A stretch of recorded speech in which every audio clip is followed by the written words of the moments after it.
आता एक महत्त्वाचे अपडेट समोर येते। राज्यातील अंगणवाडी सेविकांनी सरकार विरोधात एल्गार पुकारलाय। विविध मागण्यांसाठी मुंबईतील आझाद मैदानात मोर्चा काढण्यात आलेला आहे। हजारोंच्या संख्येने अंगणवाडी सेविका या आंदोलनात सहभागी झाल्या।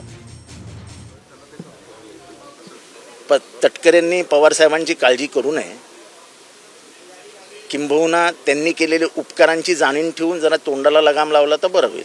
आणि कोणीही सोडून गेलं तरी पवार साहेब एकटे समर्थ आहेत लढा द्यायला, ते कुणावर अवलंबून नाही आणि तटकरेंवर तर नाहीच नाही। पुढील आठवड्यापासून राष्ट्रवादी अपात्र आमदारांची सुनावणी सुरू होती। उद्यापासून सुनावणी सुरू होत नाही। उद्या वकिलांची परिषद बोलवलेली आहे, वकील समोर जाऊन मांडतील आणि जे सत्य आहे ते समोर येईल ना, आम्ही सत्य बोलू। पवार साहेब, रोहित पवार या शिबिराला उपस्थित नाहीये, त्यामुळे अनेक चर्चा खरं तर उपस्थित केल्या जात आहे। अहो, कोणी एखादा माणूस कोरोनाने आजारी असेल तर तो या शिबिराला कसा येऊ शकेल?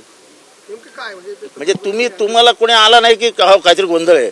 रोहित पवाराच्या बाबतीत काही गोंधळ असू शकतो का? तुम्हाला पत्रकारांनाही समजायला पाहिजे ना।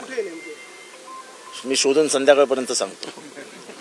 अवार साहब, चुनाव आयोग के सामने अजीत पवार गुट और शरद पवार गुट है, क्या लगता है क्या हो सकता है? जो होगा वो जल्दी आपको समझ में आएगा ना, जो होगा वो जल्दी आपको समझ में आएगा।